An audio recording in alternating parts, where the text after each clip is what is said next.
الحمد لله نحمده ونستعينه ونستغفره ونؤمن به ونتوكل عليه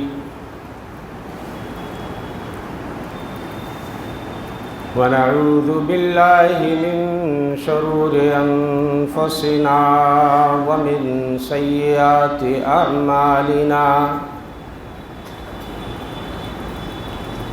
من يهده الله فلا مضل له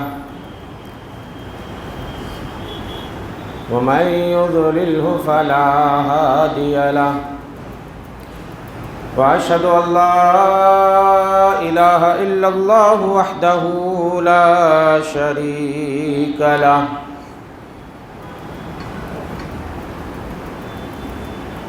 وأشهد أن سيدنا ونبينا محمدًا عبده ورسوله أما بعد فإن خير الحديث كتاب الله وخير الهدي هدي محمد صلى الله عليه وسلم شر الأمور محدثاتها وكل محدثة بدعة وكل بدعة ضلالة وكل ضلالة في النار. أعوذ بالله السميع العليم من الشيطان الرجيم.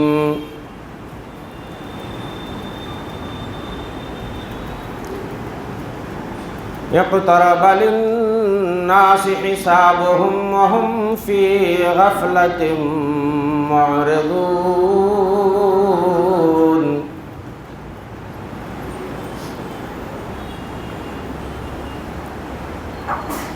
تمام تعریفیں حمد و ستائش کی بریائی اور بزرگی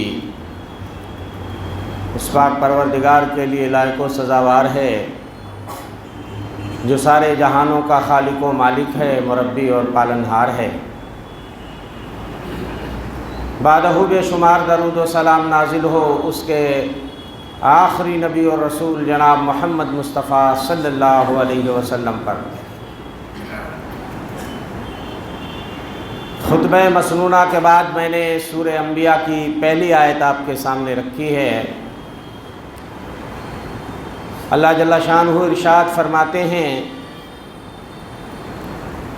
اقترب للناس حسابهم وهم في غفلة معرضون. لوگوں کے حساب کا وقت قریب آ گیا ہے، پھر بھی لوگ غفلتوں میں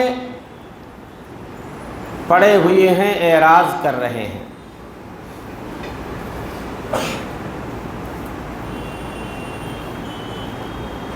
حساب کے وقت کا دو مطلب مفسرین نے لیا ہے. حساب کا وقت قریب آ گیا ہے، ایک مطلب تو یہ ہے کہ لوگوں کی موت کا وقت قریب آ گیا ہے، پھر بھی لوگ غفلتوں میں پڑے ہوئے ہیں. اور اس میں کوئی شبہ نہیں ہے کہ موت انسان سے بہت قریب ہوتی ہے اور انسان کی گھات میں لگی رہتی ہے، دائیں بائیں آگے پیچھے منڈلاتی رہتی ہے. دوسرا معنی یہ لیا گیا ہے کہ یہاں حساب سے قیامت مراد ہے، یعنی لوگوں کے لیے حساب کتاب کا دن جو ہے وہ قریب آ چکا ہے، قیامت قریب آ چکی ہے، پھر بھی لوگ غفلتوں میں پڑے ہوئے ہیں.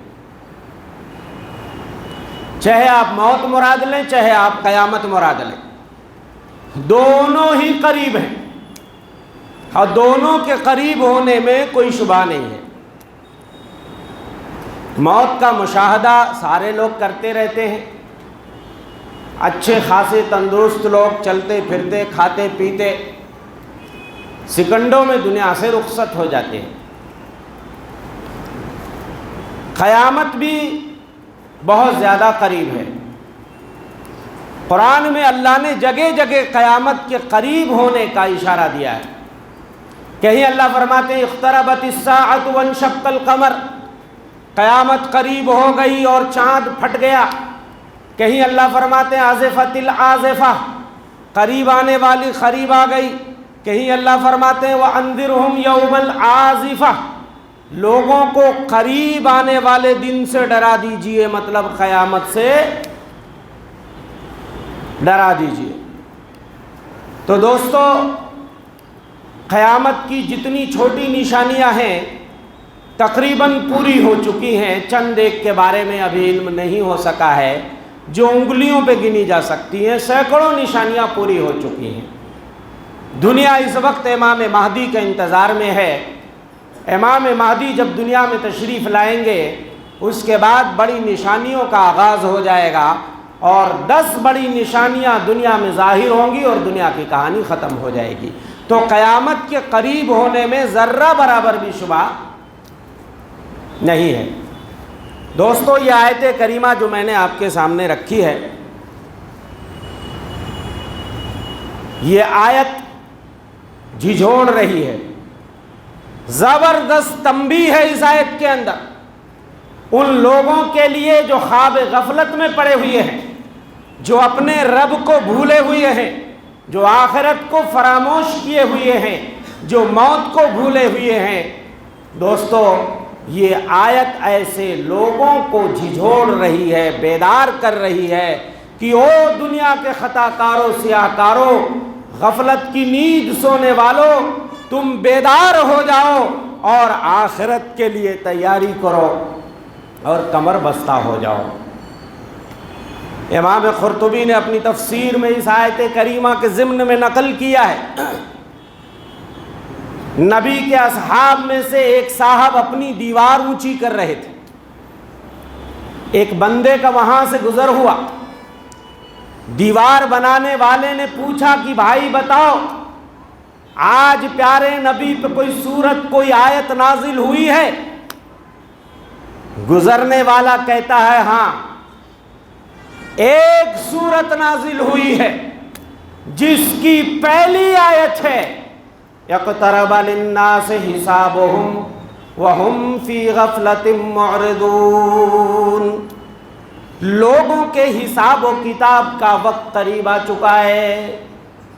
لوگوں کو ان قریب مر کر کے مولا کے سامنے حساب و کتاب کے لیے حاضر کیا جائے گا. اپنے کیے کا جواب دینا پڑے گا. پھر بھی لوگ غفلتوں میں پڑے ہوئے ہیں. جب صحابی نے یہ آیت سنی کہ حساب کا وقت قریب آ چکا ہے، انہوں نے فوراً اپنا ہاتھ جھاڑ لیا اور کھڑے ہو گئے. کہا اب میں یہ دیوار اونچی نہیں کروں گا، اب میں یہ دیوار کمپلیٹ نہیں کروں گا. کیا فائدہ ہے جب حساب ہی کا وقت قریب آ گیا ہے. یہ ڈر تھا، یہ خوف تھا صحابہ کے دلوں میں.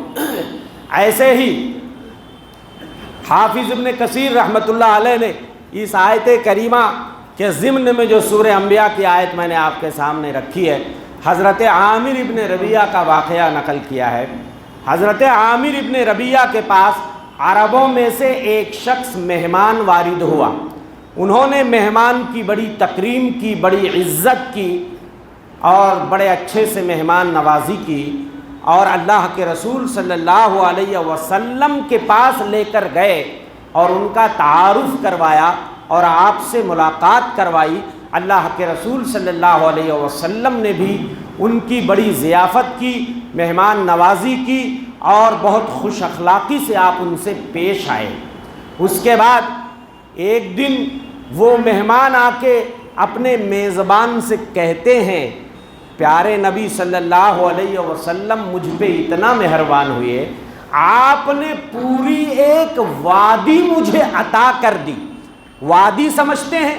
2 پہاڑوں کے بیچ کی جگہ کو وادی کہا جاتا ہے.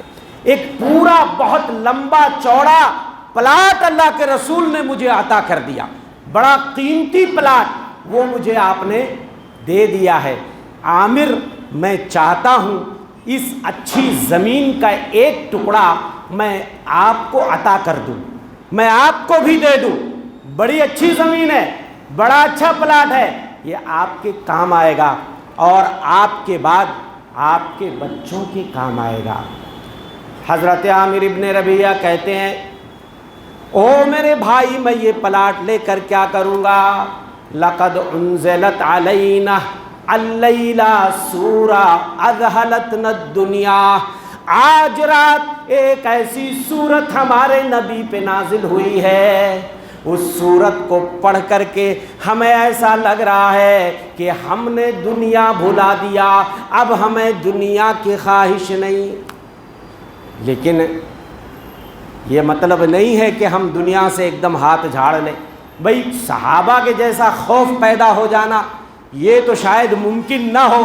میں یہ نہیں کہتا کہ آدمی اپنی زمین و جائیداد سے، کاروبار سے دستبردار ہو جائے اور مسجد میں مصلی بچھا کے بیٹھ جائے اور صرف اللہ اللہ کرے۔ میرے بھائیوں، دنیا کی ضرورت ہے، سب کو دنیا کی ضرورت ہے، دولت کی ضرورت ہے، روپے پیسوں کی ضرورت ہے، اس کے بغیر گاڑی پار نہیں ہو سکتی ہے۔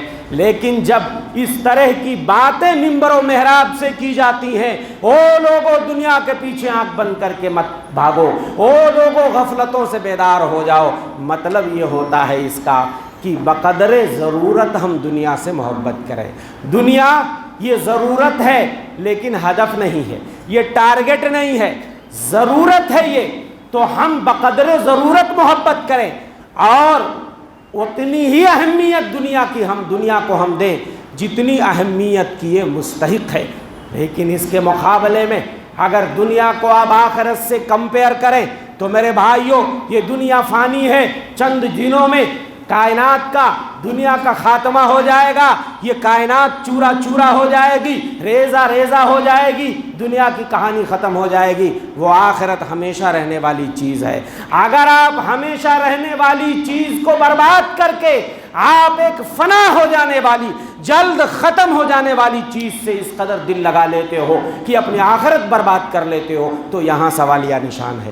ایسے ہی لوگوں کو غفلت سے بیدار کرنے کے لیے اس طرح کی باتیں منبر و محراب سے کی جاتی ہیں۔ مطلب ہمارا یہ نہیں ہے کہ آپ جنگلوں میں چلے جاؤ، آپ بیابانوں میں چلے جاؤ، آپ مسجد کا پلر اور کھمبا پکڑ کے بیٹھ جاؤ، مسجد میں مصلی ڈال کے بیٹھ جاؤ اور دنیا کا کاروبار چھوڑ دو۔ مطلب یہ نہیں ہے، مطلب یہ ہے کہ دوستو جو صرف دنیا کو اپنا ٹارگٹ بنا لیتے ہیں، آخرت کو برباد کر لیتے ہیں، دوستو ایسے لوگوں کو جی جوڑنے کے لیے، ان کے دلوں میں اللہ کا ڈر پیدا کرنے کے لیے، آخرت کا ڈر پیدا کرنے کے لیے، اللہ کا خوف پیدا کرنے کے لیے، عذاب قبر کا ڈر پیدا کرنے کے لیے، یہ ساری باتیں، اور یہ میں نہیں بیان کر رہا ہوں، اس طرح کا ڈر تو اللہ نے خود بندوں کے دلوں میں پیدا کیا ہے۔ غفلت میں پڑے ہوئے بندوں کو اللہ نے خود جی جوڑا ہے، ان کو ڈرایا ہے تاکہ لوگ خواب غفلت سے بیدار ہو جائیں۔ جب تک صحت ہے، تندرستی ہے، جوانی ہے، وہ جوانی کے لمحات کو غنیمت سمجھے، تندرستی کو غنیمت سمجھے، زندگی کو غنیمت سمجھے اور اپنے لیے آخرت کا توشہ جمع کر لیں، آخرت کی تیاری کر لیں۔ اس آیت کریمہ سورہ انبیاء آیت نمبر 1 کے بعد جو 2 نمبر آتی ہے، مشرکین مکہ کے پاس جب کوئی نئی نصیحت آتی تھی ڈرانے کے لیے، کوئی نئی صورت اترتی تھی، کوئی نئی آیت اترتی تھی، یا کوئی واعظ سنتے تھے، دل لگا کے نہیں سنتے تھے۔ جیسے بہت سارے لوگ بعد میں ٹھٹھا اڑاتے ہیں، مذاق اڑاتے ہیں، مولوی لوگ تو کہتے ہیں دنیا سے ہاتھ جھاڑ لو، دنیا سے بیزار ہو جاؤ۔ کوئی نہیں کہتا کہ دنیا سے بیزار ہو جاؤ، آپ دنیا سے ہاتھ جھاڑ لو، لیکن اگر آپ کا یہ ٹارگٹ ہے کہ دنیا مٹھی میں کر لو تو دنیا کو کوئی مٹھی میں کر ہی نہیں سکتا ہے۔ یہ بارش کے پانی کی طرح ہے، یہ پانی کے بلبلے کی طرح ہے، اس کو آپ مٹھی میں بند ہی نہیں کر سکتے۔ سنو قرآن کیا کہتا ہے، ما یأتیہم من ذکر من ربہم محدث الا استمعوہ وہم یلعبون۔ مشرکوں کے پاس جب ان کے رب کی طرف سے کوئی نئی نصیحت آتی تھی، کوئی واعظ آتا تھا، کوئی نئی صورت آتی تھی، کوئی نئی آیت اترتی تھی، سنتے تھے اس کو، لیکن کس طرح سنتے تھے، الا استمعوہ وہم یلعبون، کھلواڑ کرتے ہوئے سنتے تھے، کھلواڑ کرتے ہوئے سنتے تھے، بعد میں ٹھٹھا مذاق اڑاتے تھے۔ لاہیۃً قلوبہم، ان کے دل غفلتوں میں پڑے ہوتے ہیں۔ ان کا عقیدہ یہ تھا کہاں مرنا دوبارہ اٹھائے جانا، جو زندگی یہی زندگی ہے، اسی میں کھاؤ پیو موج مستی کرو، اس کے بعد کوئی دوسری دنیا نہیں، کوئی آخرت نہیں، کوئی قیامت نہیں، کوئی میدان محشر نہیں، سڑ جائیں گے، گل جائیں گے، مٹی میں مل جائیں گے، اور اس کے بعد ہمیں اپنے کاموں کا کہاں حساب دینا پڑے گا۔ یہ ان کا ٹارگٹ تھا، لیکن ایک مسلمان کا یہ ٹارگٹ نہیں ہوتا ہے، ایک مسلمان کا یہ نظریہ نہیں ہوتا ہے۔ ایک مسلمان آخرت کے دل پہ ایمان رکھتا ہے، اس کو پتہ ہے کہ یہ زندگی فانی ہے، یہ چند روزہ زندگانی ہے، اس کے بعد وہ ابدی زندگی شروع ہونے والی ہے، جو زندگی کبھی ختم نہیں ہوگی۔ تو قرآن جھنجھوڑ رہا ہے، اقترب للناس حسابہم وہم فی غفلۃ معرضون، لوگوں کے حساب کا وقت قریب آ گیا ہے، پھر بھی لوگ غفلتوں میں پڑے ہوئے ہیں، پھر بھی لوگ غفلت کی نیند سو رہے ہیں، بیدار نہیں ہونا چاہتے۔ دوستو، غفلت ہے کیا؟ بڑا آپ یہ لفظ سنتے ہو، غفلت دل کی ویرانی کا نام ہے، غفلت دل کی بربادی کا نام ہے، غفلت دل کی خشکی کا نام ہے۔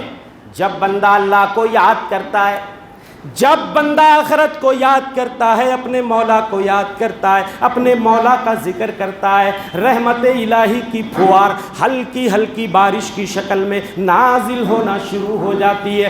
اور جب بندہ اپنے اللہ کا ذکر چھوڑ دیتا ہے، آخرت کو فراموش کر دیتا ہے، اللہ کو یاد کرنا بند کر دیتا ہے، دل کی دنیا ویران ہونا شروع ہو جاتی ہے، اس کا دل قحط زدہ ہو جاتا ہے، خشک ہو جاتا ہے، ویران ہو جاتا ہے۔ اور جب بندے کی غفلت حد سے زیادہ بڑھ جاتی ہے، بندہ ایک دم غفلتوں میں ڈوب جاتا ہے، تو پھر یہ خشکی اور بڑھتی رہتی ہے، یہاں تک کہ دل کی دنیا ایک دم بنجر ہو جاتی ہے، ایک دم قحط زدہ ہو جاتی ہے، جہاں بھلائی کا کوئی پودا نہیں اگ سکتا۔ تو دوستو، یہ غفلت ہے۔ جب بندہ بہت زیادہ غفلتوں میں آگے نکل جاتا ہے نا، پتہ ہے آپ کو، اس کا دل سیاہ ہو جاتا ہے، اور اللہ اس کے دل پہ مہر لگا دیتے ہیں، اس کے دل پہ مہر لگا دیتے ہیں، اور اس کے دل کی دنیا کو ویران کر دیتے ہیں، اور اس کو اجاڑ دیتے ہیں۔ اسی لیے اللہ حکم دے رہا ہے، اپنے مولا کو کبھی مت بھولا کرو، چپ کے اپنے جی میں اس کو یاد کیا کرو۔ وَاذْكُرْ رَبَّكَ فِي نَفْسِكَ تَضَرُّعًا وَخِيفَةً، اور آپ اپنے مولا کو یاد کیا کیجئے اپنے جی میں، اپنے دل میں، اپنے من میں، تضرعا وخیفہ، عاجزی کے ساتھ اور ڈر کے ساتھ اپنے مولا کو اپنے جی میں یاد کیا کیجئے۔ ودون الجہر من القول بالغدو والآصال، صبح و شام آہستہ آہستہ، بہت زیادہ آواز بلند کیے بغیر صبح و شام اپنے مولا کو یاد کیا کیجئے۔ وَلَا تَكُن مِّنَ الغافلین، اور غافل لوگوں میں سے نہ ہو جائیے۔ یہ قرآن کہہ رہا ہے، غافل لوگوں میں سے نہ ہو جائیے۔ اور بندہ دوستو، دنیا کی محبت میں پڑھ کے انسان غافل ہو جاتا ہے اور اپنے رب کو فراموش جب کر دیتا ہے، پتہ ہے کیا وعید آئی ہے؟ اللہ فرماتے ہیں وَمَنْ أَعْرَضَ عَنْ ذِكْرِي فَإِنَّ لَهُ مَعِيشَةً ضَنْكًا، جو میرے ذکر سے اعراض کرے گا، قرآن سے منہ پھیر لے گا، فَإِنَّ لَهُ مَعِيشَةً ضَنْكًا، ہم اس کی روزی دنیا میں تنگ کر دیں گے۔ وَنَحْشُرُهُ يَوْمَ الْقِيَامَةِ أَعْمَىٰ، قیامت کے دن اسے اندھا بنا کے اٹھائیں گے۔ قَالَ رَبِّ بِمَا حَشَرْتَنِي أَعْمَىٰ وقد کنت بصیرا، بندہ فریاد کرے گا، اللہ سے سوال کرے گا، مولا تو نے مجھے اندھا بنا کے کیوں اٹھایا آخرت میں تو دنیا میں بینا تھا، میری آنکھیں سلامت تھیں، میں تو دیکھ رہا تھا سب کچھ۔ قال کذالک اتتک آیاتنا فنسیتھا، اللہ کہیں گے ایسے میری آیتیں تمہارے پاس آئی تھیں، میری نشانیاں، میری آیتیں تمہارے پاس دنیا میں آئی تھیں، تم نے اس کو بھلا دیا تھا۔ وَكَذَلِكَ الْيَوْمَ تُنْسَى، ایسے ہی آج تم کو بھلا دیا جائے گا۔ اللہ کے وہاں تمہاری کوئی قیمت نہیں ہوگی تو اللہ تمہاری پرواہ نہیں کرے گا، تم بھی بھلا دیے جاؤ گے۔ ارے بندہ اپنے جی میں جب اللہ کو یاد کرتا ہے تو مولا اس کو بھی اپنے جی میں یاد کرتا ہے۔ جب بندہ اللہ کو کسی مجلس میں یاد کرتا ہے، اللہ اس سے بہترین مجلس میں یاد کرتے ہیں، فرشتوں کی مجلس میں یاد کرتے ہیں۔ اگر بندہ نارمل چال چل کے اللہ کی طرف آتا ہے، اللہ دوڑ کر اس کی طرف آتے ہیں۔ کوئی ایک بالشت اگر اللہ سے قریب ہوتا ہے، اللہ ایک ہاتھ قریب ہوتا ہے، وہ مولا ہے، وہ تمہیں گلے لگانے کے لیے تیار ہے، وہ تم پہ رحمتوں کی برکھا کرنے کے لیے تیار ہے، وہ برکتیں نازل کرنے کے لیے تیار ہے، تمہارے گناہ معاف کرنے کے لیے تیار ہے، تمہارے مسائل حل کرنے کے لیے تیار ہے۔ لیکن تم اللہ کو یاد کرنے کے لیے تیار نہیں ہو، اللہ سے قربت، اس کی نزدیکی حاصل کرنے کی تمہیں فکر نہیں ہے۔ اس طرح آدمی دنیا میں مست ہو جاتا ہے، مگن ہو جاتا ہے، اپنے اللہ کو ہی بھول جاتا ہے، اپنے اللہ کو بھول جاتا ہے، آخرت کو بھول جاتا ہے، دنیا ہی کو سب کچھ سمجھ لیتا ہے۔ دوستو، غفلت کی کچھ نشانیاں ہیں، غفلت کی کچھ نشانیاں ہیں۔ اگر یہ سائن، یہ علامت نظر آئے تو سمجھ جاؤ آدمی غفلت کے راستے پہ چل پڑا، غفلت کے راستے پہ اس کا قدم پڑ چکا ہے۔ کچھ نشانیاں میں آپ کو بتاتا ہوں۔ پہلی نشانی غفلت کی یہ ہے، جب نیکی کے کاموں میں دل نہ لگے، جب آدمی اطاعت و فرما برداری کے کاموں میں سستی اور کاہلی کا مظاہرہ کرنے لگے، جب نمازیں اسے اچھی نہ لگنے لگیں، روزے اسے اچھے نہ لگیں اور دین کے کاموں میں اس کا من نہ لگے، تو سمجھ جاؤ کہ وہ غفلت کا آغاز ہو چکا ہے، غفلت کے راستے پہ بندہ چل چکا ہے۔ اللہ کے راستے میں دیتے ہوئے وہ خوش نہیں ہوتا یا اس کا جی نہیں کہتا، لیکن مشاعرے کی محفل ہو تو ہزاروں خرچہ کر دے گا، نوٹنکی کی محفل ہو، قوالی کی محفل ہو، ہزاروں لاکھوں خرچہ کر دیتا ہے۔ بندہ دین کے کاموں میں دلچسپی کم لیتا ہے، دنیا کے کاموں میں بڑھ چڑھ کے حصہ لیتا ہے، تو سمجھ جاؤ غفلت کا آغاز ہو چکا ہے، غفلت کا آغاز ہو چکا ہے۔ ایسے ہی غفلت کی ایک نشانی یہ بھی ہے کہ آدمی حرام کاموں کو، برائی کے کاموں کو بندہ ہلکا سمجھنے لگتا ہے، برائیوں کو خاطر میں نہیں لاتا، وہ برائیوں کو، نافرمانیوں کو ہلکے میں لینے لگتا ہے۔ فرمایا اللہ کے رسول صلی اللہ علیہ وسلم نے، ان المؤمن یری ذنوبہ کأنہ قاعد تحت جبل یوشک ان یقع علیہ، ایک مومن اپنے گناہوں کو اس طرح دیکھتا ہے، اس طرح محسوس کرتا ہے جیسے کسی پہاڑ کے دامن میں بیٹھا ہو، ابھی یہ پہاڑ گرا کہ تب گرا، ابھی یہ پہاڑ کہیں گر نہ جائے اور اس کے نیچے وہ دب کے مر نہ جائے۔ ایک مومن سے جب غلطی ہوتی ہے، گناہ ہوتا ہے، اس کا دل دھڑکنے لگتا ہے، اللہ کا ڈر ستانے لگتا ہے، اللہ کا خوف پیدا ہو جاتا ہے، حساب و کتاب کا ڈر پیدا ہو جاتا ہے۔ وَإِنَّ الْفَاجِرَ يَرَى ذُنُوبَهُ، ایک فاسق و فاجر آدمی، ایک بے دین آدمی اپنے گناہوں کو ایسے دیکھتا ہے، كَذُبَابٍ مَرَّ عَلَىٰ انفہ، جیسے کوئی مکھی ناک کے پاس آ کے بیٹھی، ففعل بہ ہکذا، اس کو ایسا جھٹک دیا۔